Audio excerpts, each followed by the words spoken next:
try! Fans have got the try! What a try for France! Green was a striker, not a right winger. Oh, Bruno! Oh, it's 4-2. Lewandowski's got a hat-trick too, and it's in! And RB Leipzig have scored! Oh, and he has as well! Oh, did he win it? Hey, who? Not John. I don't think it's John. Oh, it's Copped and it's Seb. 32-30! Oh my god! Wow! Oh, take a bow. I'm standing up. No, that's just awkward. No, Jamie, you did it at the wrong time, and I said we're wrong. Hello there, everyone. Let's talk sport. And Jamie just interrupted the intro, but all's well. I'm so sorry, folks. It doesn't matter. He's been on for hours already today, so I think one pardon him. I'm joined by Jamie, Senegal, Equatorial Guinea. Jamie, let's give hello. I mean, I just got on the call. How have you been? I'm good. How are you? Yeah, I'm all right. I'm all right. Looking forward to watching this. I'm not gonna lie, haven't watched a lot of AFCON. No. I think it's been to be honest with you, even just watching bits of it, it's been a bit of a bizarre tournament. A lot of red cards Jamie, in the knockout stages. Hello, Pretty much a lot of 1-0 score lines. If it wasn't for the sweepstake, I'm good. How have been done and dusted with this by now? But James here we got are. personal interest in this, right? At the moment, it's only for the money. Well, I must admit, watching the Egypt, I say for money, my team is now out, which was Gambia in their first ever Africa Cup of Nations. But I must admit, I've got a soft spot for Egypt all of a sudden because I realised that Carlos Queiroz is now is their manager. And as a Man United fan, it's good to see him pretty much taking charge of quite a big nation in football. So I'd love to see him win AFCON, and I'm sure Fergie will be keeping an eye on him back in Manchester. Oh yeah, for sure. So Egypt got through before, and was it convincing? I didn't watch it, so I can't say. So it went to extra time, but then Salah set up the second goal, which proved to be the winner. And it was Trezeguet from Aston Villa who scored a tap-in to get them through.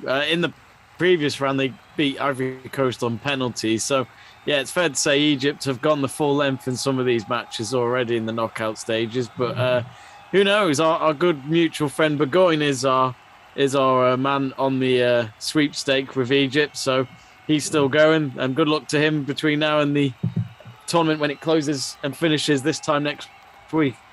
Yeah. So even just looking at this Senegal lineup, there's a fair amount of interesting players on show. You know, like you've got Gay, Koulibaly, Mendy, and Mane. And on the other hand, Equatorial Guinea, I'm just looking at like the centre back Obiang, who doesn't have a club, which I think says a lot for the quality difference that is on show in this match at least.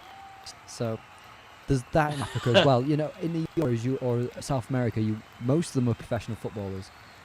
I'm guessing not all of them are in this tournament. Now I haven't got the stats to be able to back that or whatever, but it just seems like some teams are patched over, especially given the coronavirus incidents and everything that comes with it. You know, we saw a right back. What was it, right back or left back in goal the other day? Yeah, and he you could tell from the mistakes he made. Like there was one or two moments he made that was just, you know, it's not his fault. They've got no option but to play him. I'm not sure if he had any background experience of being a goalkeeper, but either way, I'd imagine he probably put his hand up and just said to the manager, "Look, we got to go on without them. I'll do it, sir. I'll do my best." So the rumor was that he was the only one to volunteer. No one else would volunteer. Fair play to him. And so you can criticise him, but you know, if nobody else goes for it, then what are you going to do? It's almost like when any match went to a penalty shootout or anything, the coach would always say to us, "It doesn't matter if you miss. You're brave enough to go up and take the penalty." I think that could be applied even more for the keeper daring to go in goal there. I think, yeah, exactly. I mean, like, it's easy to be a player, though, and a competitor and look at it and go, yeah, but I missed or I made a mistake. But at the end of the day, at least you went up there and had some balls to do it. And, you know, maybe the motive is if it did work out, you know, you'll look back at it and be proud of yourself. Mm-hmm. So I think there's also controversy because Oh, we've just kicked off, just as we speak. Oh, here we go. There's controversy because Tunisia got the exception, their request accepted for an exception for one of their players to play. Yet, when it was against Cameroon, the exception was denied, which just seemed a bit weird. And I think, okay, that all is overshadowed by actually what the scenes that did occur afterwards with about, I think it was 8 who died in the trample outside the stadium, which is horrible to see. It was bad. Yeah. It's really horrible to see, but that raises questions for the security infrastructure in this whole competition. Which doesn't surprise me. Cameroon have had extra years to organise this because they were supposed to hold it in 2019. It got pushed back because of delays, and then it got pushed back again because it was supposed to be last year. So I don't think there's any excuse now, and they've still let us down, or let everyone down. Let's just say. I think as well. The Africa Cup of Nations has got a history for this. I mean, Angola hosted the 2010 edition, and that's when the Togo team got attacked. And sadly, Adebayor, as we all remember him playing for Togo, he lost two of his teammates. This was a gun shooting, and so I know that some parts of Africa is dangerous. It's known for it. I go to the pub quite a lot with a South African now and again. He tells me about what it can be like out there, and that's just sadly the way it is. I think, Angola, will they host another Africa Cup of Nations after that? Well, it's been 12 years and there's been never talk about it. So, but it's just sadly one of those. That's a different matter, though. The fact that there's danger within the country is unfortunate. That's not the association who can organise that security infrastructure. Whereas when it happens in the stadium, that's when you start questioning what they've done to organise this event and plan security. Yeah. But there are questions always raised over it. I mentioned in one of our chats the other day that the fact that they hold it every 2 years probably creates a lot of structural problems that means they try and rush to have a tournament and they just have it in any country sometimes. And it's not safe. I've never understood why. I've never understood why it's every 2 years, to be honest with you. I think every 4 years is good enough, just like the Euros and maybe, whenever Copa America decides what its cycle is, it still doesn't know what bike to go on. But I always think, with Africa Cup of Nations, because enough people and clubs complain about, I don't have my players when that's going on. If it's every 4 years, then at least if it's just the one time with one or two of your players, then at least it's not that often.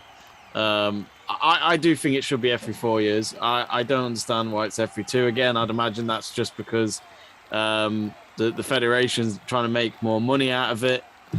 I mean, fair enough, I guess. But I think it's more special to have a tournament every 4 years. I mean, FIFA and Arsene Wenger, who's clearly shown his colours of his end term of his Arsenal career, is making decisions that only he likes and nobody else.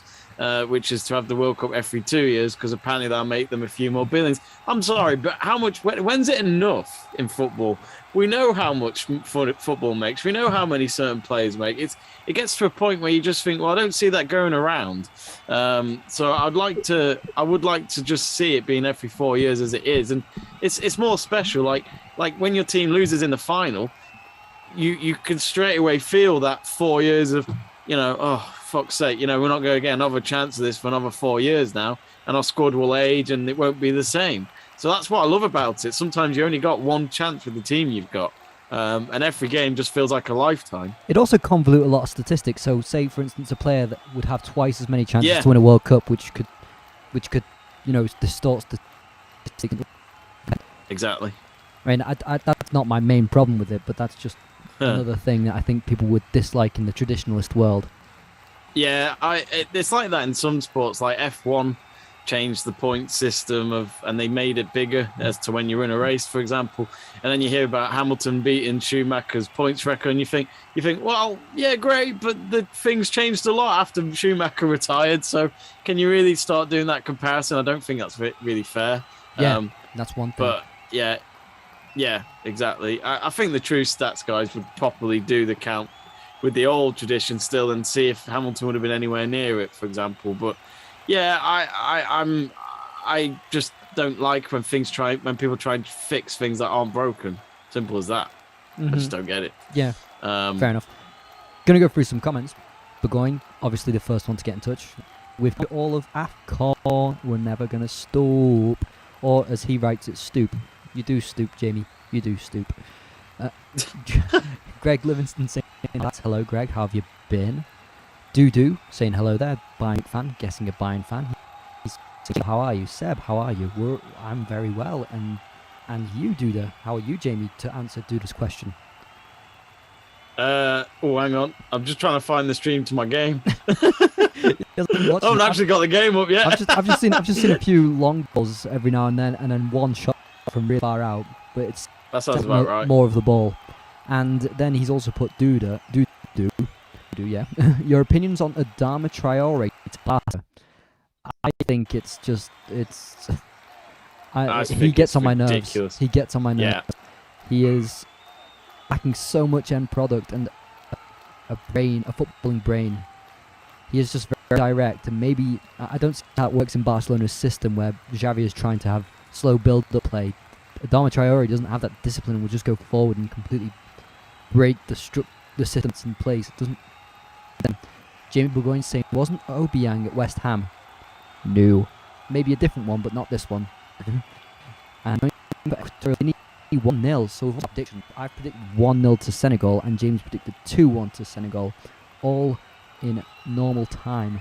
Stuart, it's good to see Seb. Saw Jamie for 5 hours, so not so much. Brilliant. Brilliant. It was a long stream. It was a classic final, don't get me wrong, but yeah, Nadal winning in 5 sets. He should have lost, really. As in, Medvedev was 3 break points up, and it looked down and out in that 3rd set. But no, fair play to Nadal. 21 Grand Slams. I will say this. I'm sick of this already. Oh, he's the greatest of all time. Get out. No, stop it. It's only now he started to win more than one time of all the 4 Grand Slams, if that makes sense. Djokovic beat him to it. I still think Djokovic is better, but there we are. We'll debate this another day, I'm sure. Jamie's now a Djokovic sympathiser, despite having hated him for years previous. Yes. Yeah, but I've always respected him in a way. And if you actually watch the old videos when we've talked about Djokovic on YouTube, one of our most popular videos actually about Djokovic being the best out of the 3, I've said that he is, and I stick by that. The French Open probably won't be there for Djokovic, so I think Nadal will no doubt be favourite for that. But then Wimbledon and US, he should be able to, as long as he can quarantine. So it'll be interesting to see. And again, rules could change. Why do you think French Open he can't do? What's your thinking behind that? Macron's incredibly tight about vaccinations, isn't he? Yes, extremely. And apparently, extremely. He's even told the unvaccinated, basically, I'm going to make your life terrible until you've had the vaccine. He has said, to translate it, he has said, I want off non-vaccinated. I mean, this is a guy that loves to sleep with his teacher, so I mean, I don't know if I should trust a word he says. But maybe if we get a teacher, maybe if we find an old woman teacher, that might just get him to stop doing these things. You phrased that to make him sound really bad. Yeah. You know, he dated her. I know it's weird. Anyway, it's really weird. Oh, I've already got a yellow card match. Sis? Yellow card already. Salut, Sis. There's been so many bookings. The Nancy player. Nancy, sorry. Nancy. Nancy just doesn't sound elegant enough. Nancy. Okay. We said Nancy there. Hey, careful. Careful. Then we go streaming. Oh my god, it's unbelievable. So I wasn't sure if it was my Wi-Fi or yours. Then I realised the stream in front of me was buffering, so I thought it might have been yours. Yeah. This is unbelievable. It's only as soon as I start streaming and my computer's handled some heavy shit.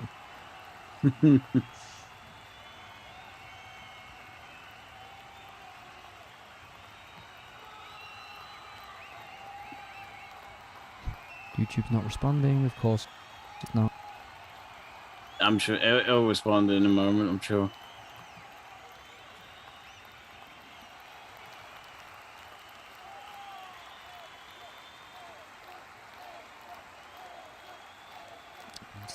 It's not at all.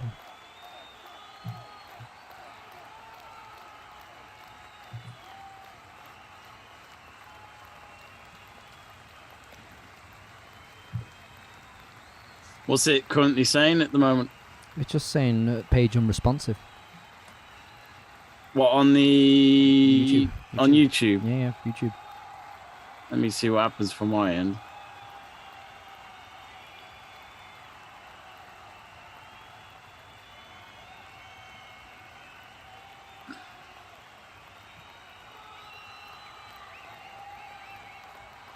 That's infuriating. So I'm on the control page for you on YouTube. It's back running. There, is it still live then? Yeah, it's still live. Oh wow, it's still It's on. Okay. Yeah, we're still. I think they can hear us now. Oh yeah, yeah. Embarrassing where I'm just sighing. in the background. Boy going, take that, you dick. And he says, I think Jamie needs a referral for fibre optic. It's actually Seb for one, No, you I dick. know. Hey, I have impeccable Wi-Fi at some points when it decides to be impeccable. I've got fibre optic. You wouldn't, would you? No, I wouldn't have believed that. Exactly. That was a guy that was selling him magic beans, by the way. There's already been I just saw a free kick there for Senegal. Kick went wide. There we go. That's all we can say so far. I'll be honest, I've hardly watched it. I've just seen a Diallo, a on the pitch.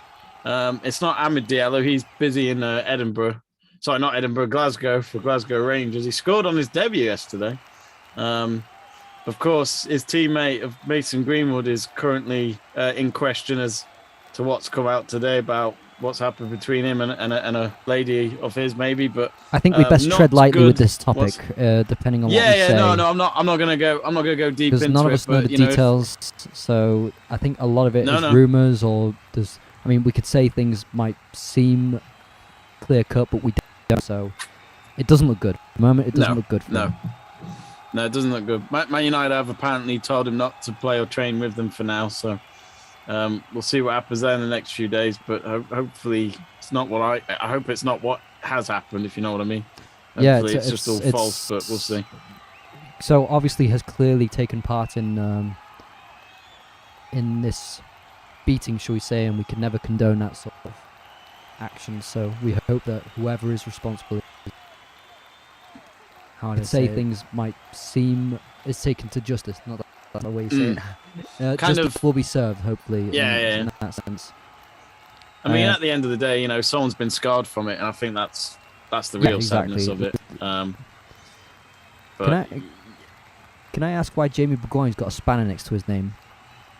that means he's a moderator Ah. on the live chat. Oh my! Help Seb Wi-Fi donate. You know, it's all fine until these streams start coming out. You know, I've had calls where I've showed 3D simulations on, and they go perfectly. But as soon as it's going to YouTube, it's like, nah, mate, not gonna do it. Not gonna cut it. In case you're wondering, me and Seb are actually doing something we haven't done before on the channel. A double stream. So I'll still be on this one, but we'll also be on another stream at the same time. In less than an hour, as Canada take on USA in the World Cup qualifiers. Whoever wins the game goes top of the qualifying group. So a big game. It's being played on YouTube, but like as long as I'm connected with you again, I'm sure it'll come back. Yeah. If you can help Seb afford more St. Bernards to run on a giant hamster wheel outside his house, please text Toblerone to 12345. It's a very heavy joke there. Very heavy, pointed joke. I like it. So yeah, what's going on in this match? For the moment, it's difficult to say. It's for Senegal on the left wing now. Cross comes in. What minute are you at? Equatorial Guinea. I'm on 16 and a half minutes. Oh, I'm on 16.3. So you see, This is why you need to get Bet365. I just watch all my games on a betting app. well, I do have it on great. I do have it on my server, so you know it's not too much of a problem. No, it's good though because you're literally just got it on exactly the time the match is on as well. I watched the Australian Open final on it earlier and it was good. Oh, hang on, here come Senegal now. Oh, shot save. So looking at statistically, blocked. 50% possession each, one shot each, both off target. You'd guess that it's a bit even at the moment. And there's been a yellow card. There's been another one. it's bad, isn't it? It's really bad. The discipline has been really, really bad. It is bad. I mean, like, when I was watching the Gambia game on my way home from the Chelsea women's game yesterday, Gambia had 3 yellow cards before half time. Says a lot, doesn't it? And that is a clear yellow card there for It Senegal. is. I can't see which player. Was it Diallo? Guai. Ah, gay. Is that how you say it? Guai. Oh, I thought it was Guai. How did you say it when he That's played? what I know. Yeah, you may not watch Ligue 1, Jamie, but I thought you might have watched him at Everton and they say Idrissa Oh, Gueye. yeah, because he's at PSG now, or... Well, yeah. Oh. Okay, so the one who got a yellow card there is Papa Gay. And there's the other one who used to play for Everton called Idrissa Gueye, who now plays for Paris Saint-Germain. Of course, speaking of Everton, Lampard's pretty much signed the contract, it seems, to be their manager. And Donny van der Beek's going to go there on loan. How many of those are official? Yeah. I'd like to know, because I keep hearing these things and they're not official in the end. Oh, it's a bad place to lose the ball. What do you think of Van der Beek, though, going on loan to Everton, if that is true? Because I'm happy for him to get game time, which is daft to say that, because I honestly thought, when he joined United, he'd be one of our main players, but he's clearly not. So, in simple terms, I think Everton weak in every position in the pitch. I think that, except maybe up front, but up front, something's just not happening at the moment with Calvert-Lewin or Richarlison. Everton are desperately lacking creativity, aren't they? They can't create chances. And you'd guess that instead of just putting a luxury player like a Rodriguez there, hoping to spread balls across the pitch, which he did part-time at Everton, someone like a Van der Beek, who is extremely hyperactive in midfield when he gets going, could be a nice solution. Could be a really interesting one. I don't know if it'll work, because I think Everton just generally is dysfunctional at the moment.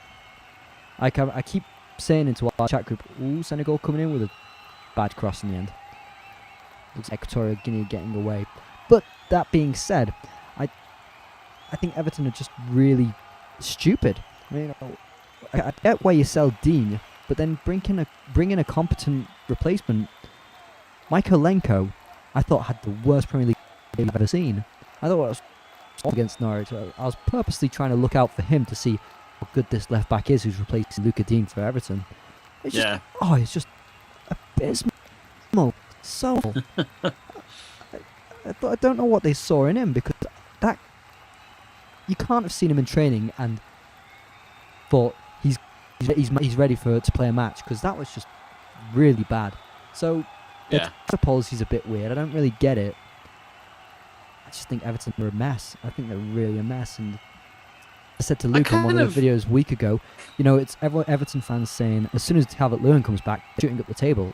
Calvert-Lewin's not the one who's going to propel Everton into European spots. No one is. No one is, to be fair. No one is that good that they can propel Everton into European spots.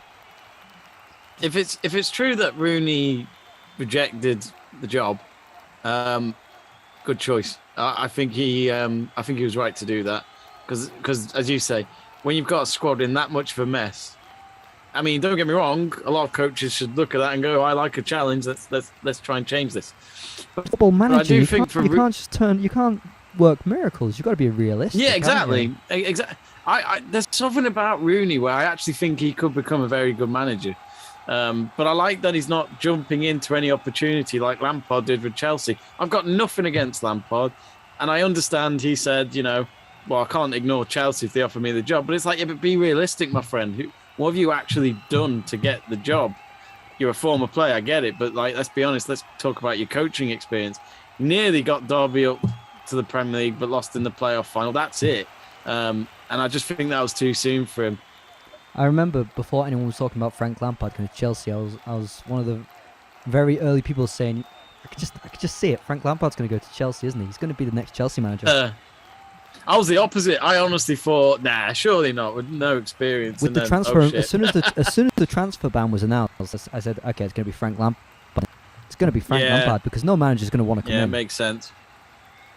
Yeah, I forgot about the transfer ban. Say, I'm going to have three transfer windows without any transfers.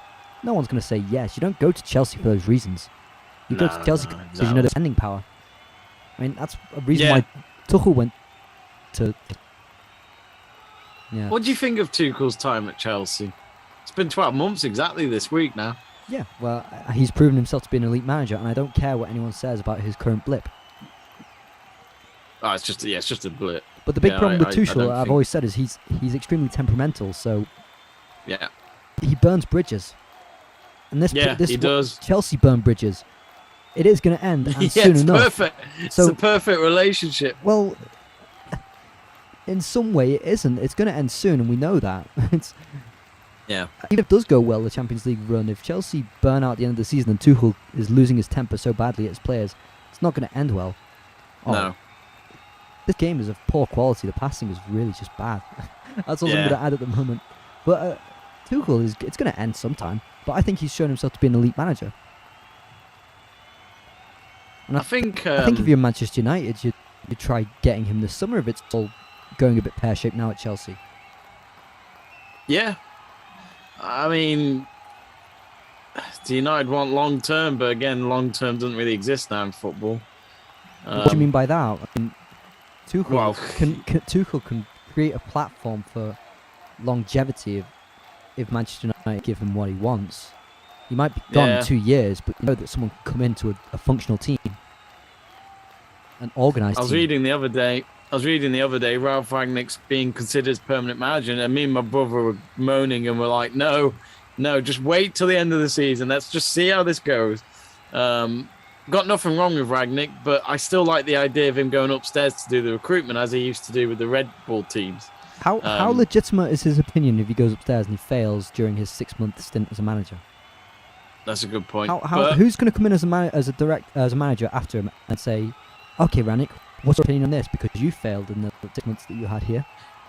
Julian Nagelsmann, but that's just a boy dream right now. It's not going to happen. But no, even if Rangnick fails, who's going to listen to him?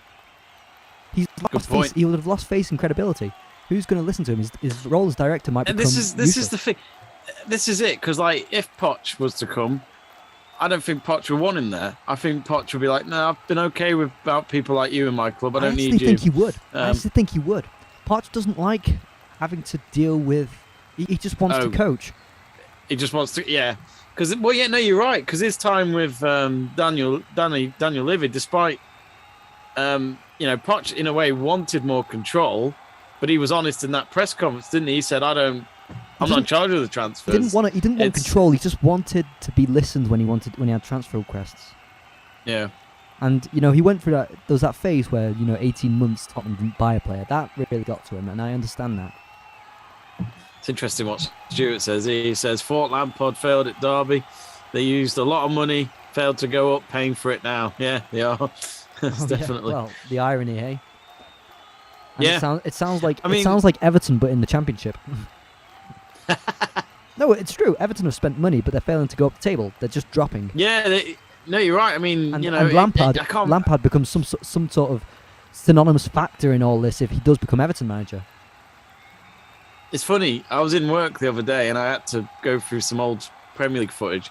I say old. It was only back in 2019 or at the start of 2020, so just before COVID. And seeing Marco Silva on the sidelines as the Everton manager. I can't believe how long ago already it's been since Marco Silva was the manager. I was a big fan of Marco Silva. I think he got it wrong near the end of his Everton reign, but I thought he did all right with Watford. I thought he was heavily criticised for the wrong reasons. Well, Watford was a bit weird, wasn't it? Yeah, I liked him though. I mean, he got a Gallo at Watford, I think. Are you sure about that? Maybe not. I don't think that was his period at Watford. But then what he did at Hull as well. Let's not forget Hull was down and out, and he nearly got them safe. Nearly, though. I mean, that's the thing. The problem, isn't it? People don't remember if they. Oh, there's just a foul throw in there because it slipped from his hand. Oh, don't get me started on foul throws. I'm seeing so much of that. I'm seeing so much of that in this tournament. Oh my word. Yeah. Have you seen the Senegal manager though? Oh, good goal. Lovely through ball.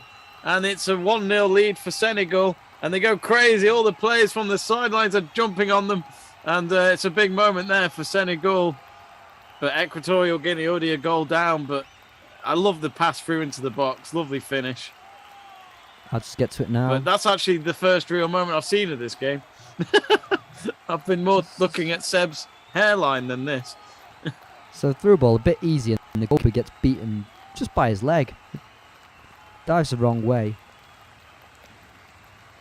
And yeah, 1-0 to Senegal from Diédhiou, I think that's pronounced. Yeah.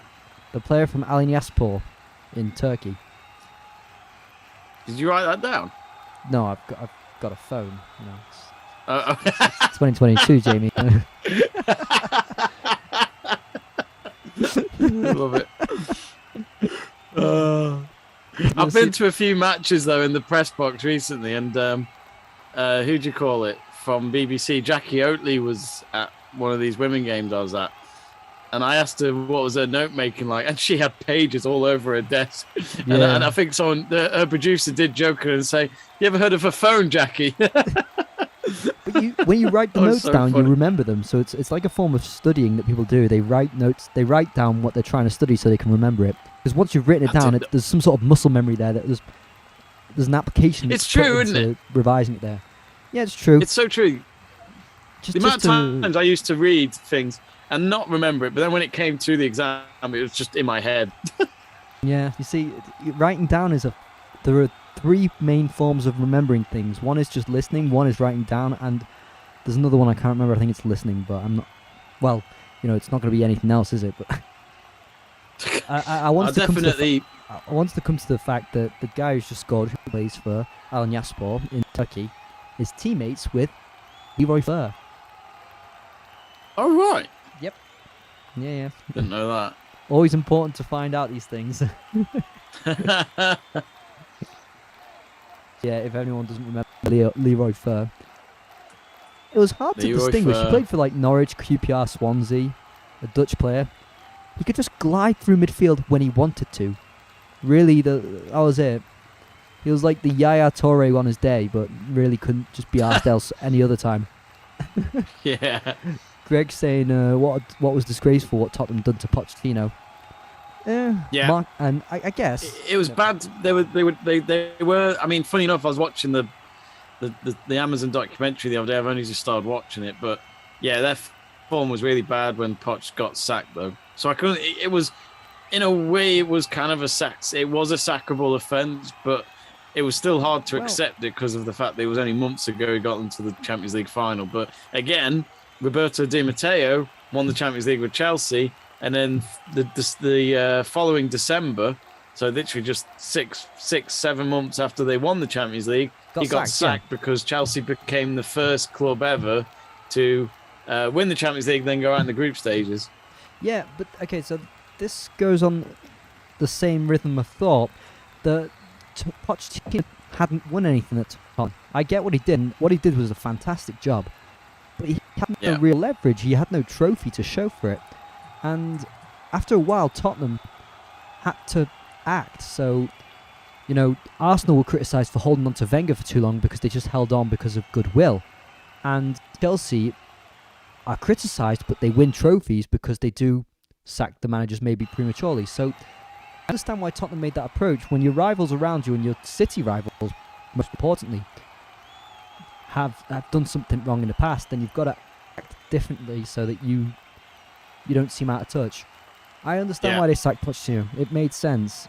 I think it was one of the sackings that upset me the most. I loved Pochettino at Tottenham. Absolutely loved him, but I thought he was running out. He was running at the end of his time, and Tottenham needed to act. So I understand it. I think it was harsh on him, but Tottenham had to show ambition. They had to start showing they want to win something, and how do you do that? Well, not accept mediocrity. Yeah. And I think that's what it did with Nuno. I think most of the Premier League clubs would have got more time, but everyone knows my opinion on Nuno. I think he is I don't know how he got the Tottenham job. I thought Wolves should have sacked him sooner. I was one of the very few people last season who was constantly, when are Wolves going to pull the trigger here because it's not good enough what Nuno's doing. And I was like, oh no, but their best players are injured. No. Raul Jimenez was injured, not the rest. Wolves are a good enough team, and Nuno. Anyway, that's a different matter. I'm going off on one, but Yes, I think Tottenham are now showing that they're not hanging around for victory. They want to try and get it as soon as possible. I agreed with what Mourinho said when he got the job at Poch, from Poch's expense.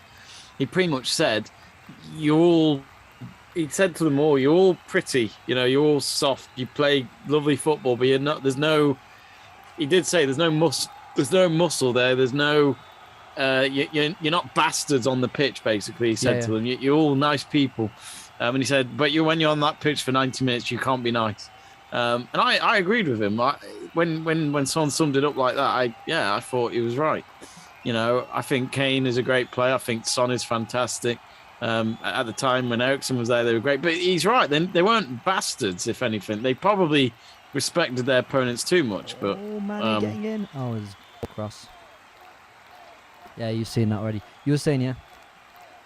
But yeah, just, it was a great squad. Don't get me wrong. I mean, the one player I'm surprised that's never rumoured to ever leave Spurs is Son. I mean, it's always Kane, which is understandable because Kane's a big England player, but Son no one talks about.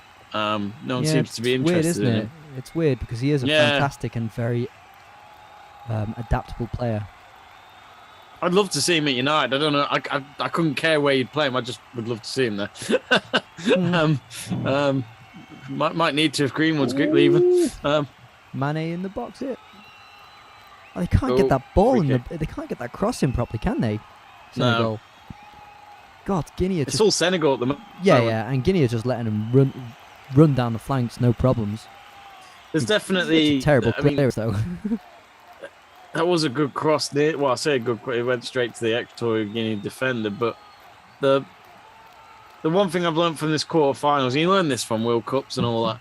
You do see the teams that have got too far already out, if that makes sense. They're out of their depth. Like like Gambia yesterday were out their depth. They did well, but they were never going to beat Cameroon. So yeah, more comments. Still comments. Marco Silva doing well in the Championship with Fulham. Yes, but then again, Fulham should be expected to get promoted. Yeah. So exactly. I don't know what to say about that. That's their minimum. And we talk about it every time. I talk about it non-stop. What does he do when he gets to the Premier League with Mitrovic as a striker?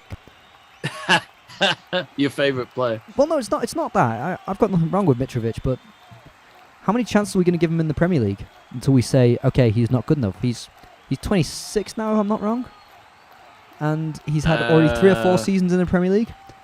He looks older than that, and he's not cutting it. And this is 2 different teams, Newcastle and Fulham. So something's got to give. And if he gets in the Premier League and it doesn't work, then it's going to be hard to defend him again, isn't it? If he gets into the Premier League next season, I think he'll be the same age as what Patrick Bamford first came into the Premier League, or back into the Premier League, and kind of proved those critics wrong. So it'll be interesting to see if he can do that as well. Something going on here. There's the combo's got a yellow. It's a bit savage, isn't it? The tackles in this. So 3 yellow cards in this first half. And that was Machin who just got a yellow card. And Machin is a very informal way, very low language of saying "think" in French. There we go. Very slang term, Machin. Oh yeah, he just barged into the back of Gay. Crystal says, I can't take all the hotness on the channel today. First Stu and Jamie and now Seb. Is this an early Valentine's Day? Oh, we're blushing. We're all blushing here. If you want it Valentine's Day, it's Valentine's Day for you. It's Valentine's Day every day. Everyone loves each other. There we go. That's what we want. That's what we want to spread, Jamie. Unless you're Russia, but we won't go there. Whoa. Careful now.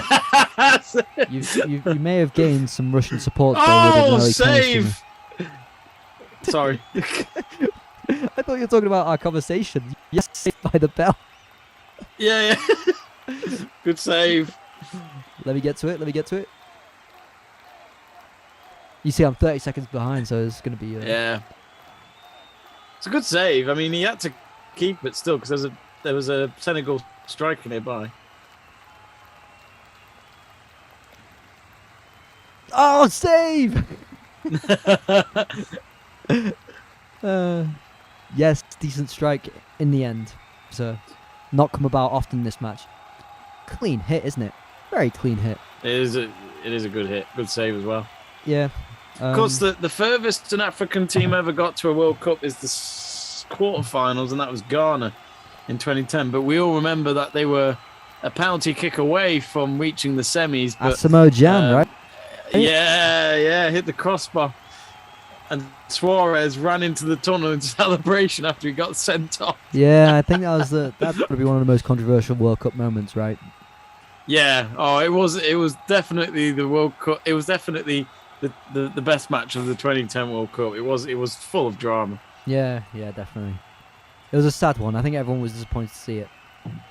Yeah, it would have been nice to have seen Ghana get to the semis, and they had a good. It was in their eyes, it was their golden generation with all those players. Montari, Jean, can't remember any of the others. Kingston in goal. Kingston was all right. He was at Bournemouth, I remember. No, Blackpool. Sorry, he was at Blackpool for a bit. Yeah, I remember that. I can't remember who else was in that squad. It's been so long. In Ghana's squad. Yeah. There was definitely Kone the was Ayew brothers. I'm just getting a feeling the Ayew brothers have been in. Wait, they're from Ghana. They've been around for a while, haven't they? Yeah. I can't decide which one I like more. I like Andre in there? more. Was Michael Essien in there? No, he was Ivory Coast, wasn't he? No, sorry, Ghana. No, Sorry, Seb. Yeah, no, you're right. No, he's Ghana. Yeah, he was in that squad. Yeah, I think. I liked Michael Essien. Very underrated player. Yes, yeah. Loved the shot. And the one thing I'll never forget, that goal he scored against Arsenal, I think it was. When you watch the ball from behind, the way it travels was amazing. Yeah. I know which one you're talking about. Yeah, it was such a good goal.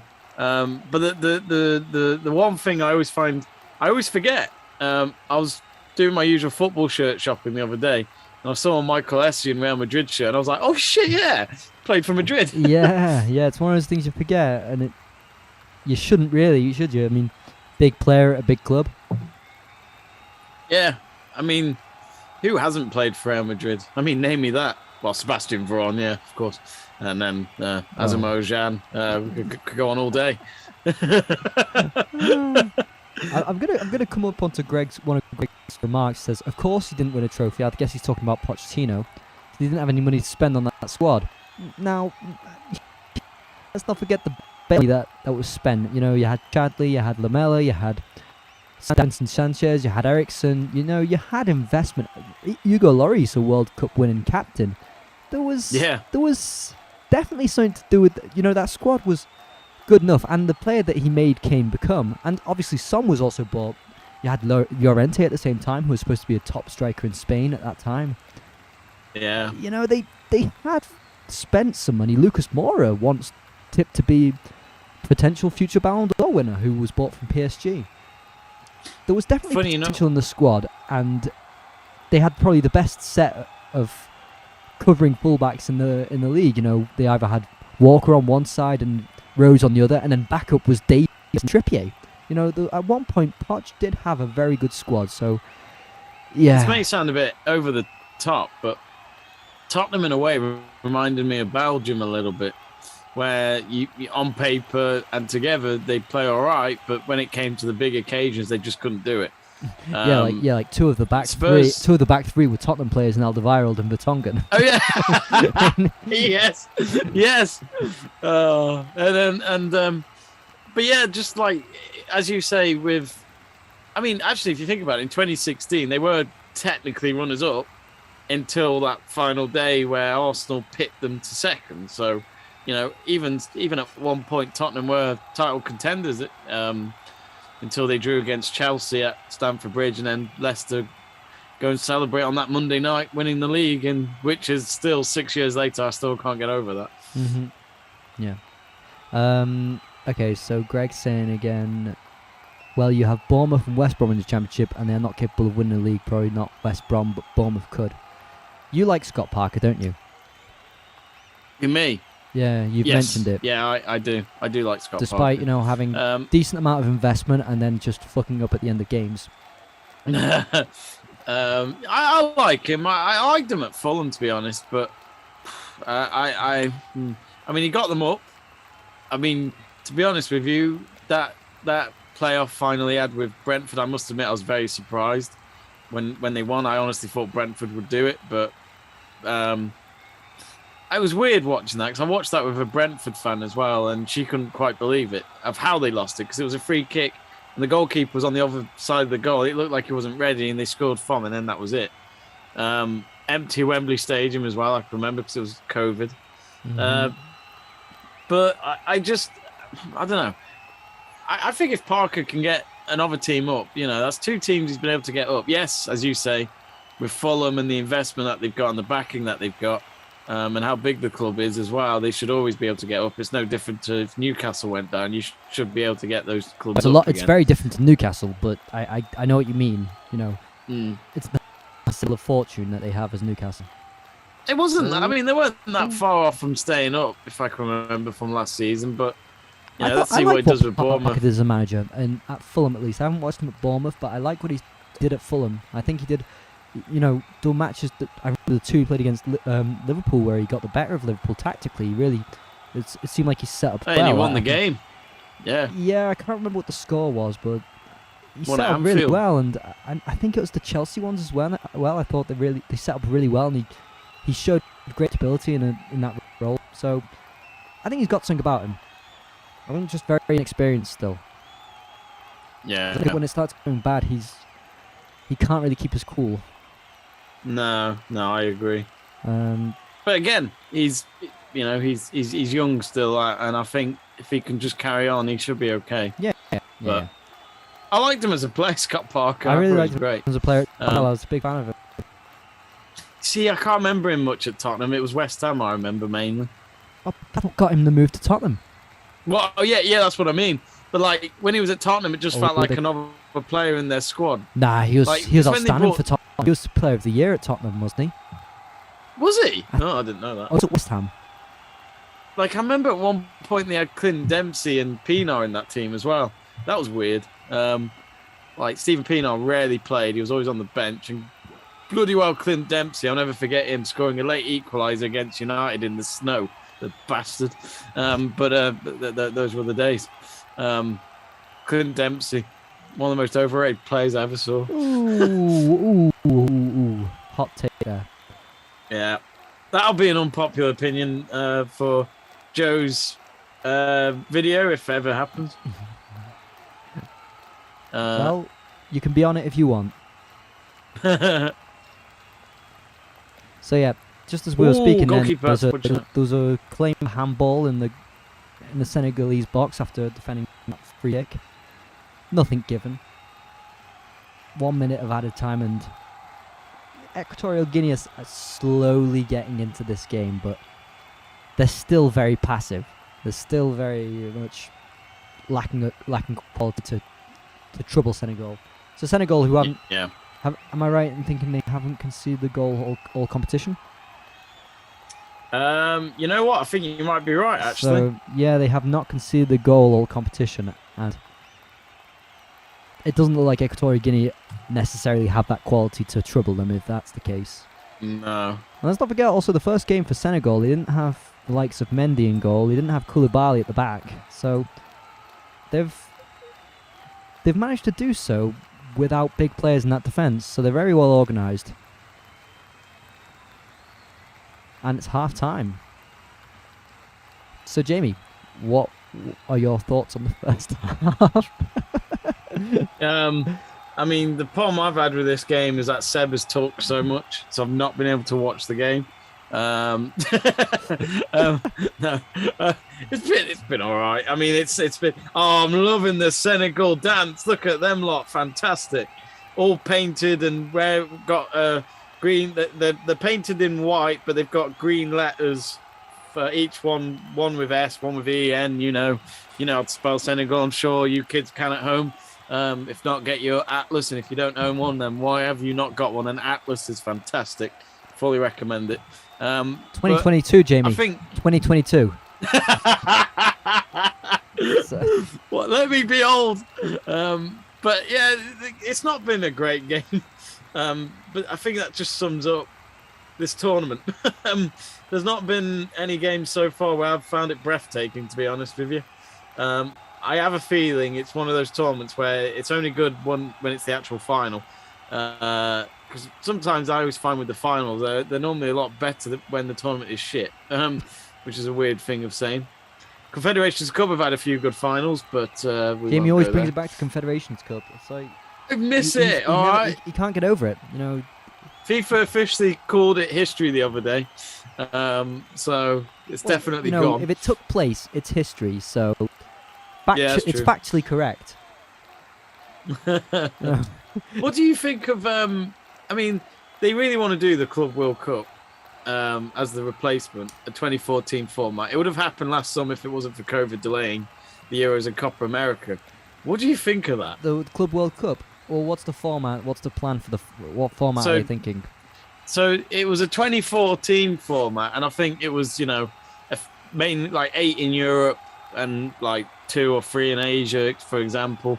And I think, I don't know how they would all qualify, maybe to win their league at least. So maybe the top 8 leagues in Europe. If they do it every 4 years, then the 4 winners of the Champions League can be the runners-up, and then if not, then they find a way to seed them out. There'd be a way. But I think that'd be very interesting. I'd definitely tune in and see if it worked. Because the Club World Cup, I don't watch. I'm not gonna lie, I don't watch it. I mean, we did, but that's because we did it for our good friends on YouTube. Yeah, as well. But generally, I don't watch it, so I can't really say. I'd be intrigued to see the format, because I think the format is a bit broken. So yeah, I mean, I agree with it being like pretty much another World Cup, but for clubs, a proper summer tournament. Because I would be behind it if my team, if my team United got there, I think I'd go nuts if we won it, because that would feel like actually winning a World Cup, not being in the semis in this current format, beating some team in South America, for example, and then win the tournament. It's just meh. It's just no effort, really. I know that sounds a bit degrading towards the other continents, but let's be honest, Europe always wins it. Yeah, usually. So I would be intrigued to see the format and see how it works, because I don't like the current format. But then, as you say before, when we were talking about the World Cup, if it ain't broke, why fix it? It depends on who you're asking, doesn't it? So yeah. And so, he's not there anymore, Mr. Blatter. Well, they've just replaced. They replaced him with someone who is from the same region, so it doesn't change anything. Is he still alive? Because I know that his school's near you, isn't he? Yeah, I've been past a few times and sent you the photos. But then Infantino comes from just the city neighbouring it, so and he's done alright for himself. Blatter comes from a place called Vip, which is just up the road from where I live. Well, up the road. It still takes a bit of a way to drive, but it's the same county. That's how you call it in English, wouldn't you? County. Yeah. And Infantino has replaced him. Just comes from the city next to it. So it's a Swiss person from Valley again. So there we go. If that ain't a bit suspicious, then I don't know what is. But yeah, it's Infantino who's replaced him now, and I don't really know what he does in the association, so I'm not going to comment on it. I was going to say Infantino's done all right. He was at UEFA as vice president, then he goes all the way up to FIFA president. So. How it works, doesn't it? Greg saying, trivia question. Who scored the first Premier League goal when the first division became the Premier League? It was against Man United. And then someone put, is it a Leeds player? No, Sheffield United. I'm stumped. I don't know who it is. I don't know who it is, Greg. But I think what we're going to do is maybe take a bit of a break. Yes. Because Jamie's going to start another stream right after this one. And we're gonna be doing 2 streams at once. Never has it been done before. Dual streaming, which seems really like a fun idea. We think it is, but we'll see. We'll see. It could be completely hazardous, and I'll try and get the other stream up as well. So we'll see you all in a few minutes. I was about to say take care if we're going to go far, but join us in about 5 minutes. We'll be back, and another stream will start as well for the Canada versus USA game. So see you there.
And we're back.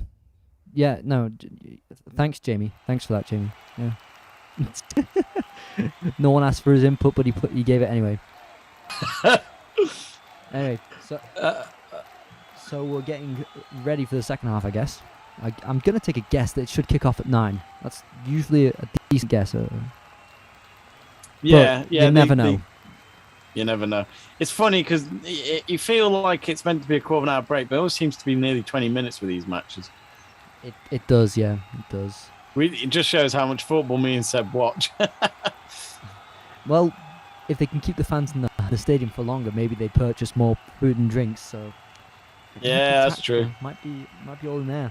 They purposely get a draw at the end of the match so they stay longer. I'm trying to find your match. If any of you wondering, we do have 2 streams about to take place. So this one will carry on still. I'll still be in this stream with Seb, but we'll also be together for Canada, USA in the World Cup qualifiers. Yeah, so we're just going to see who's exciting. more popular, and whoever gets the most viewers, that'll just say it all.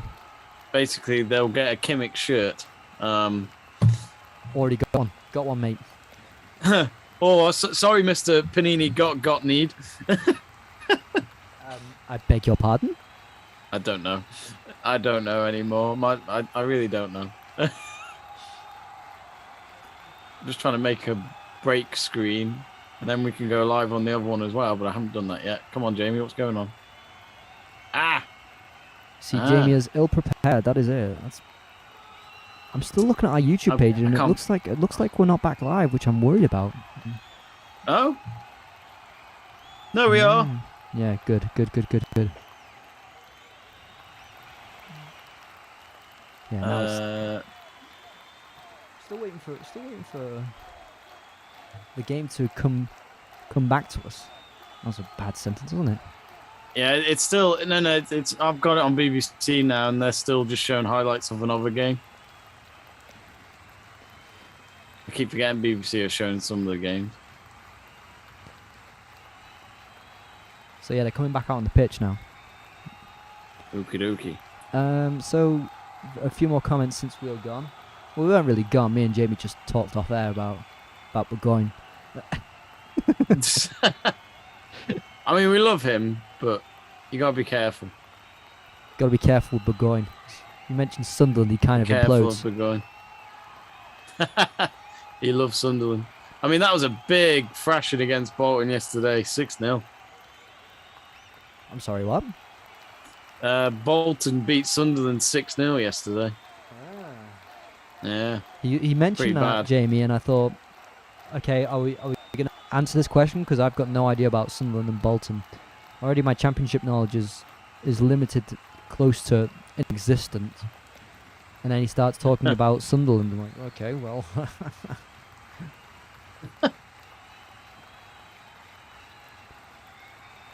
So, getting ready for the second half. Well, Jamie isn't. Jamie's getting ready for Canada. Yeah. Imagine. I'll have both games on. Oh. Someone who can have both games on. God, the luxury. Can't you? Can't you? I can. It's 2021. Oh, damn it. It's 2022. I meant, Seb. I'm streaming everything at the moment, and it's just kicked off the second half. I'm streaming everything, and I've still not used that thing behind me, if you can see what it is. Apologies, folks, if I come back on in a minute and then do a hello and welcome, and you lot will be like, hang on a minute, I thought this was Africa Cup of Nations. This is what you call milking the cow dry. The same faces, but on 2 different streams. Yeah. I'm just going to quickly get a drink before I go live. Oh, you see, right back. we had a break, and Jamie couldn't think to get a drink in that time. It was like, no. So you're not good enough for him. Already in the second half, Mane's down with a really poor tackle from God knows who. I mean, so Senegal have got a free kick.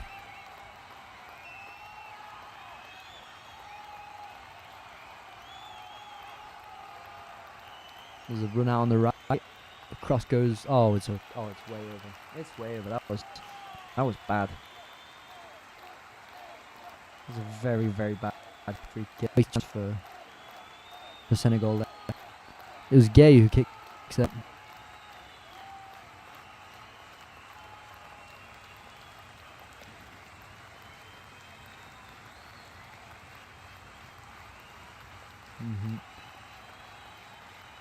And the goal kick has come out, and now Equatorial Guinea have committed a foul. It's a very stop-start this game as we speak.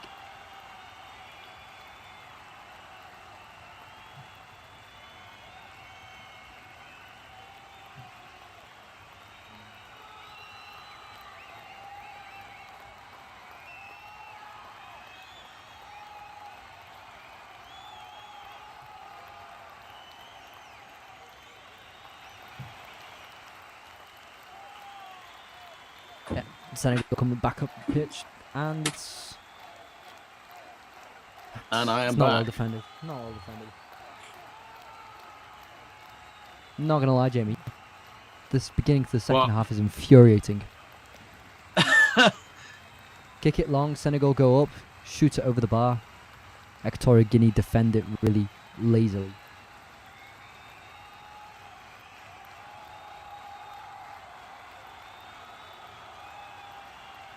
Just trying to get your game up now. Right.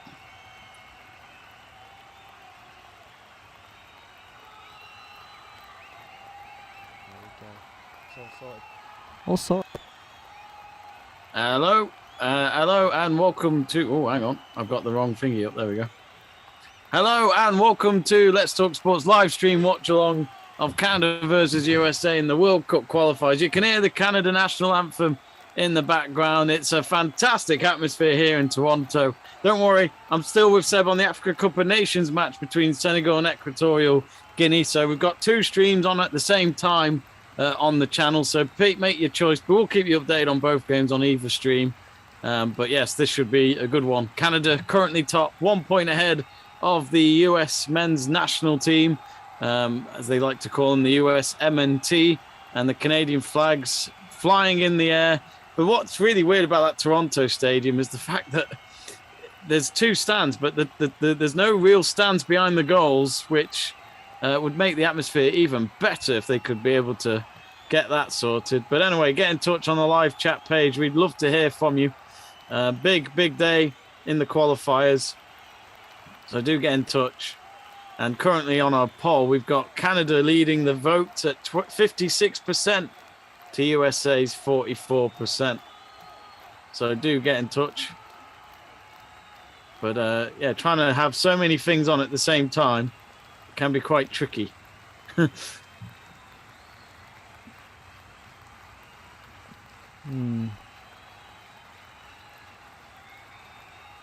So they're claiming a penalty in this game, in the Equatorial Guinea game, and I think that could be given on Koulibaly. His arm is dangling down, his hand, and it hits his hand. That could, you know, that's a legitimate claim for a penalty. Is Koulibaly playing? I did say this before, Jamie, and it was part of our conversation. Oh yeah.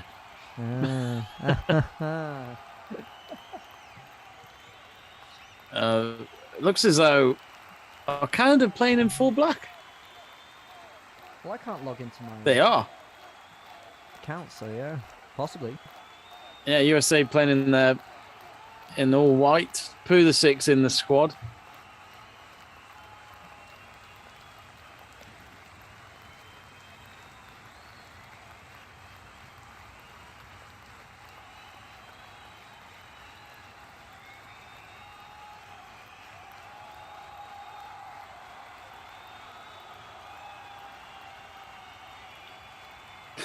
CJW says Aussie girls lost, damn, and that was in the Women's Asian Cup earlier, which was probably a bit of a shock, but Korea beat them. Anyway, we're about to get underway here. So USA to kick off. Big moment. We've got a penalty here. Oh yeah, VAR check. Yes, a VAR check completed. I can't tell whether the referee's given a penalty. I'm not sure. Yeah, he's Tell you given a what, there's some penalty. booze. Koulibaly's protesting, so I'm guessing that in some way he's given a penalty. There's some booze. The moment the USA team kicked off, all the Canadians just booed them. Oh no, it's not a penalty. He's given a drop ball. Yeah, he hasn't given it. I'm not sure how that one works. That for me is a penalty. Let me see the replay. Oh, it's a it's a handball. And it's not in a natural position. No, that's a penalty. Yeah, for me it's a penalty too. But VAR check has been done. Yeah, strange one that. Monster there. And now automatically a foul from Equatorial Guinea there. It's getting a bit heated, this one.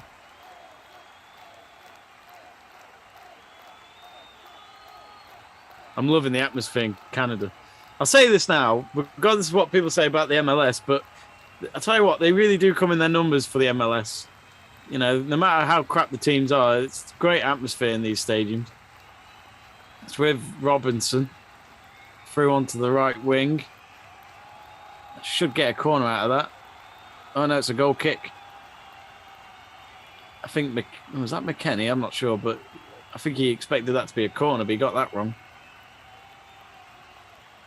Yeah, I watched McKennie a few times for Juventus this season, and I remember you asking, what purpose does he serve? And it's true that it's hard to tell. But it is. It doesn't. I think he's a hard worker in that position, but he's not a left midfielder. So now the rumours are that Bentancur will be going to Tottenham. That's what it's been rumoured, which I found also a bit weird, because if Allegri wants to get rid of anyone, I thought he'd get rid of Rabiot, Arthur, notoriously, before getting rid of Bentancur. I don't think Bentancur's great. I don't think he's good even. He can be extremely awful in his day, but he was probably the best player against AC Milan last week, which shows why Allegri might want to keep him. Because he can do a bit of everything in midfield. Maybe most days he does it really badly, but he is the Allegri type player. And so I don't see where McKennie falls into that category. He's just put out on the left wing, and it doesn't really work. This is the thing. I've not seen enough of him to comment, but I do remember sending you that text, and to this day I still find it hard to watch him in a way. I thought it was a great transfer at the time. You know, it was what, 12 million euros, I'm guessing? It seemed a lot for a side like Schalke who were struggling, but there was definitely potential there. And if you think about it, for Schalke, it's good money to help with their squad trying to get back up. Well, it was before that time. It was before the season they went down, so... Oh, okay. It could have been... Oh, that was a foul throw. Really bad foul throw there in Senegal. Seb hates a foul throw. Oh, but he lifted I his do. leg, I do hate foul throws. He released the ball here, and he lifted his leg up. Come on. I don't think referees can be bothered, you know. No, I don't think they can either, because you just have too many stoppages. Yeah. Well, we got a free kick here for USA. Pulisic's behind it, which at least he's finally found himself on the pitch, because he doesn't seem to get that under Tuchel now and again. Ooh, he is getting game time recently, which... At the moment, yeah. I was a bit surprised about, because, like against Liverpool, I thought he was absolutely off. And then suddenly the second half he turned it on. He got that goal, turned it on a bit more, and then the next, I think the game against but against Man City, just inexistent again. I can't remember which game I think there was a game where he played well, but it's hard to think. He should move from Chelsea. He really should. I think, Pulisic as well, his free kick just then was terrible. Yeah, it's hard to see what he actually brings to a team when he's lacking confidence. Because even the work ethic is questionable sometimes.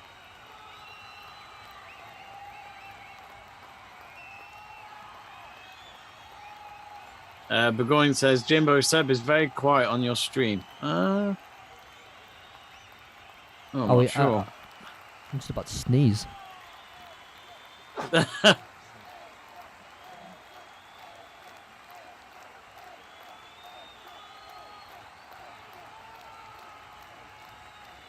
Okay, no, I'm good. Yeah, it's a really low quality. It's a low quality match. This one, the CONCACAF one. It's just aggressive, tedious, and atmosphere going crazy. Yeah. I'm just looking at who's playing for USA and Canada. Oh, there's a goal here. Oh, Equatorial Guinea have got one. No way. That was against the run of play. Well, is it? Well, Just as we talk about that, here come Canada with, well, it's just inside the USA box. Have they won a corner? Well, no, I think it's a goal kick after that. And they're screaming boos at the ref. I love it. so very aggressive celebration from Gianni. It looks like he's screaming down the camera. I'm just seeing the shot. Oh, good ball. Good. Oh, lovely finish. Yeah, it is a good goal. He catches Mendy wrong-footed, doesn't he? He does, Mendy's yeah. got his weight to the wrong side. Now, I'm just saying this because I think Kepa gets a lot of stick and Mendy gets away with everything. So I always find the fault in Mendy's performances. No, he couldn't really do much there. But there is one thing. Goal! Canada take the lead. Lovely finish. What a start for Canada. 1-0 up. Is it I Jonathan only David? just saw it, but the Canadians are going nuts. Absolutely fantastic. It looks like it's Larin, isn't it? It does look like it, It's yeah. a forward from Besiktas. I didn't see the build up to the goal, but I just saw it in enough time to see the goal. We see 2 goals in a matter of no time in our 2 matches. I've just lost picture of the Canada game, so hopefully I'll get to see the replay in time. Long ball headed back into America's half, and he just get played with the 1-2, and Larin gets a bit of space, and don't really know what Robinson's doing. The way he's defending there, just suddenly lets Larin just run. He's by him, and then he tripped up, and it's a bit of an easy finish. I think Turner should be hoping to do better with the shot there. Yeah, it is a shot. So 1-0 to It's Canada. poor goalkeeping. It's poor goalkeeping, I'll say. Who says we don't bring in international football here on Let's Talk Sport? Stuart Davis saying, I thought it'd been harsh penalty. He sees his hand by his side and kicks the ball at it. No intent at all to cross or dribble past him. I thought he was trying past him, so I think it could have been a penalty before. But Equatorial Guinea hit that ball anyway. And Dest looked to have done well here, and he just loses the ball easily. And I don't know what next for Serginho Dest. Irvin Ramos says, F Canada. It's not even a real country. Wait. Why is it not a real country? I need some help on this. How do you... Yeah, I need to... It's quite a big country. Listen, if we're going to talk about countries that aren't recognised amongst the UN, we could start having a political debate. But why is Canada not a real country? I need to know that. I mean, this real country is leading the USA, so... Yeah, where is that opinion formulated? The last time Canada were at a World Cup was 1986. Which was down the road for them because it was in Mexico. But yeah, Canada pretty much looked like on the verge to getting that qualification. Cross came for Equatorial Guinea there and just missed there. Decent cross. It's low cross. Koulibaly couldn't get to it. I was just waiting for the touch from Nsue. Yeah, and Equatorial Guinea are putting Senegal under real pressure now. So, as I said, they didn't concede a goal before the game in the whole tournament. Now they conceded their first, and they're looking to be under the cosh here. I tell you what, Equatorial Guinea, in all fairness to Burgoyne, he said that they're not a team to mess with before this tournament started, and who knows, can they pip Senegal to the semis? Well, it's hard to judge them, isn't it? Except watch African football, of course. But the players, how many of those players have we seen in our European leagues? I don't know. I really don't. I don't think a lot of them. No. I mean, there's a capo who's Keith, but and another foul. No. Oh, he is getting on my nerves. So this is Sarr for Senegal, Bouana Sarr. So yeah, just always throwing it, but the referee's not called him up on it. And it's not like it's a young player. He's a 29-year-old player. He should not be making foul throws. So he's currently now with Richards.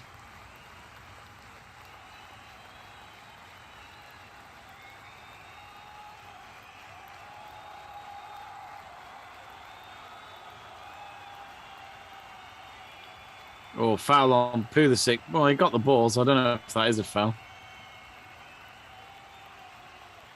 Yeah, Canada playing in all black. Even though this game's at home. Thought they'd play in all red in their home colours. It was, I can't believe it's been 7 years already since Canada hosted that Women's World Cup. England finishing third in that tournament. A great tournament for the Lionesses. Their best ever World Cup performance. And I think this stadium was one of the venues of that World Cup. I've got Stuart Davis on my comment saying, I hate foul throws. I used to get bollocks for doing it wrong at the age of 6. I remember once played against this guy who had a prosthetic arm, and it wasn't that visible, it was very well hidden, but he kept foul throwing. Did you accidentally rip it off? No, but he kept foul throwing it because obviously his arm is, I wouldn't even say it's dysfunctional, it's not existent. So the referee kept calling him up for it, and we all just looked to each other and thought, well, you can let this one go, ref. I mean, come on, he's got a prosthetic arm. Would the cross coming in for Senegal? No. Too heavy there for Mane. Yeah, I thought, you could let this one go. Ref, it's not the end of the world. Doesn't mean McKennie actually put on weight. He's a bulky person anyway. I'm loving the Canadian goalkeeper going old-fashioned and wearing joggings. Maybe the Hungarian goalkeeper in Euro 2016, was it? Yeah. Very Legend. old school. Very old school. I think it's very limiting, but old school.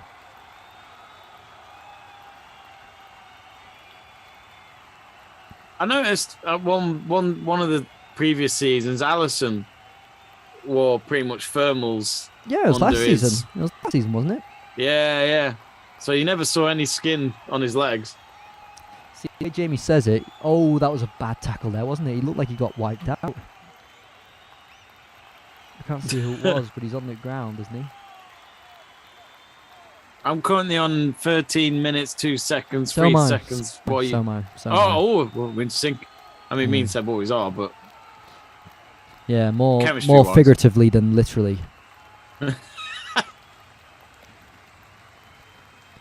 Equatorial yeah, Guinea USA says got the ball Jamie back in their own Burgoyne. half. How has Burgoyne become a moderator? When did we allow this? I did, and I might regret it. We're just messing with you, Jamie. I was just curious as to what the spanner was. See, when he didn't have the spanner, it looked like we had genuine interaction from outside sources. Now it looks like we're commenting on our things. So looking at it, there's there's 2 changes coming up here. So might as well mention that before starting to talk about Canada and America again. It's Diédhiou who's coming off for Senegal, the goal scorer, being replaced by Dieng. Interesting one. Dieng, who plays for Marseille, the 21-year-old. And Papu Gueye has come off for Kyoto of Crystal Palace. That's an interesting one, whether Kyoto will actually play as a midfielder or will he play as a centre-back, because Kyoto has had weird periods where he plays centre-back for Crystal Palace recently and also played in midfield because they have shortage of players. So we'll see I think he's going to go into midfield. And also Dia coming off for Ismaila Sarr, who's been injured up until now. His last football game, it was that game where he played against Manchester United and scored. Who's that, sorry? Ismaila Sarr. Yeah. So Watford lost every single game except for the Newcastle draw since then, which cost Claudio Ranieri's job. The thing is, though, no one expected him to do anything there, did they? Well, it's not that we didn't expect him to do anything. He did nothing. I doubt they're this coached. is- They this didn't is- look coached even under Ranieri. They looked even more disorganised and lost. My uncle Mickey, if you're watching, hello. He's Greek, and he remembers Ranieri as their manager, and he lost to Faroe Islands with Greece. Yep. And yeah. I remember that was a long time ago. That was like in 2012, wasn't it? 2013. I think it was, but they've never let it go. Yeah. Yeah. I remember Ranieri. because that's when we were writing articles for Let's Talk Sport, and I remember. Did you write an article for that? We wrote something, and I purposely took Claudio Ranieri back into management after his Greek tragedy.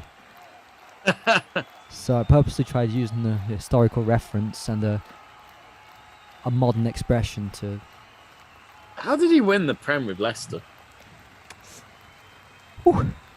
Let's not go into that. Robert, What is your Houston thoughts Morgan. on that? I still am baffled. I'm not baffled by the fact that you wouldn't expect it, but Wes Morgan and Robert Huth at centre back, and they won the Premier League. Mad, isn't it? Well, I think it just didn't complicate things, and if you ask those two to defend, they'll find a way. So it didn't really matter, and they sat really deep at times, and Mars and Vardy were young. Oh, what a terrible mistake! Oh, Kyoto Yeah, scored. nearly. Oh, Kyoto what? scored. Oh, it's a goal for Senegal. Oh, it's such a shame. It bounces off all the defenders, and then Kyoto's just right in the right place and just gets it over the just seen goalkeeper really awkwardly. I'm just about to see the goal now. Oh, it's a shame for Senegal, right? Oh. So Oh, what was that header? Corner comes in, really poor clearance, and just bounces round. Oh, no. He head up in the air. I don't know who this is, but and obviously it's back in by Senegal, and the defensive headers are really terrible, just all terrible. That's Right unforgivable. place at the right time. Well- Fuck you, Taves. He's only just come on, hasn't he? Yeah, but still, Coco and Akpo were no communication there when they try fighting for the ball with the header. But then in Sewer, the initial cross that comes in, he clears it on the top of his head. He's got no one around him and he can put a proper header onto it, get it away, but he takes the ball on the top of his head. And that just gives Senegal a chance to head it back into the box, and then there's no communication between the captain and not the captain, Akpo and Kuko, the centre back. Really, Does terrible. that goal just sum up the tournament's quality? Yeah, I think it does. That was really bad. Yeah, that was no communication between those two defenders. Mm-hmm.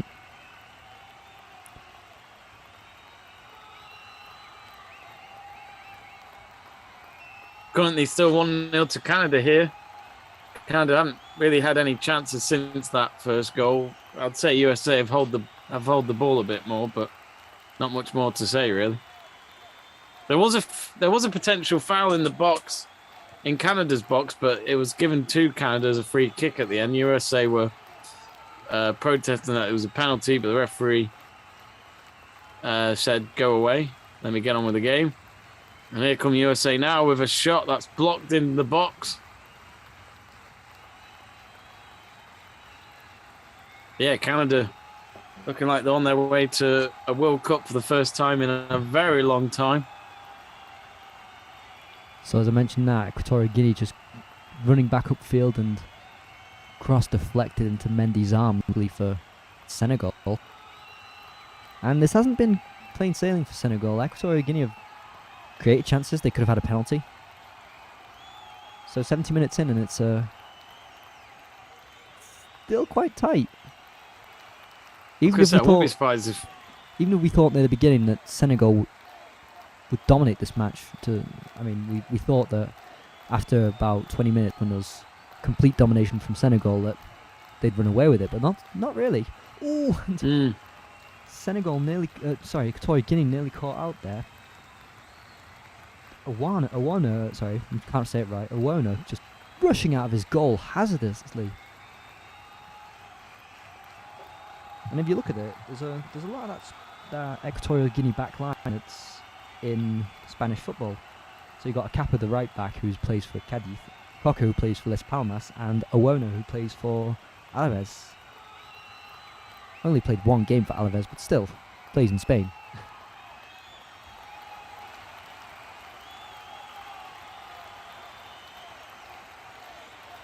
Was that a free kick? No. And Senegal just tightening things up now and making sure that they can't find an easy route through in the middle.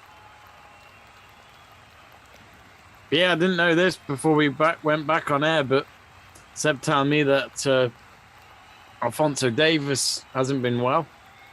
Mm-hmm. With a what was it again? So I heard it was a heart problem, but I don't want to say that for sure. Because I mean, if that is the case, I mean, we've had quite a few of them recently, and there was 3 fans yesterday in England in some of the league matches that collapsed in the stands. Sadly, one of them died. But yeah, it's been happening quite a lot this season. It's such a weird coincidence. Let's not go there, Jamie. Let's not go there. I know what you want to say. You know what I think. You know what I think, but I'm not going to say it. So as we speak, there's been a first substitution for Equatorial COVIDJAB. Anyway, back with the game. It's going to be a corner for the Americans. So yeah, as we speak, someone's just got in touch. I can't read the name because it's not very good with syrup. Is that the right net? It's Lom Red. Don't know what he's talking about. Is there supposed to be a red in this game? Oh, Sar's got a throw in. This is going to be a foul one. I can see it, but it's a foul throw. But he doesn't give it. Come on, he lifts his foot. He not even lifts his foot. He sends it way beyond his head. Good God! It's anarchy. It's just anarchy. Oh, Manny gets it into the box. Sar tries turning the shot away, but Equatorial Guinea is still holding on. Gay bursting through and he tries passing the ball out wide and there's no one there. It goes out for a throw-in. Really just didn't look.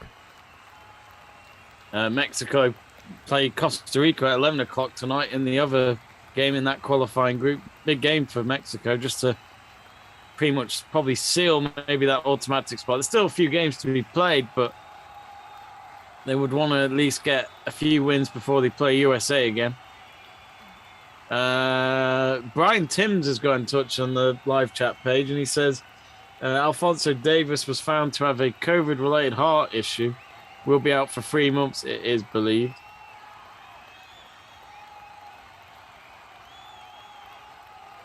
But I wish my cousin all the best.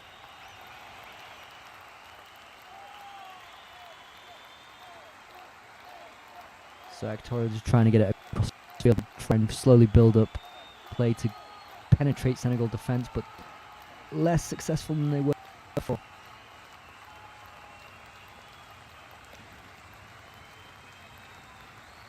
It's getting feisty between these two teams.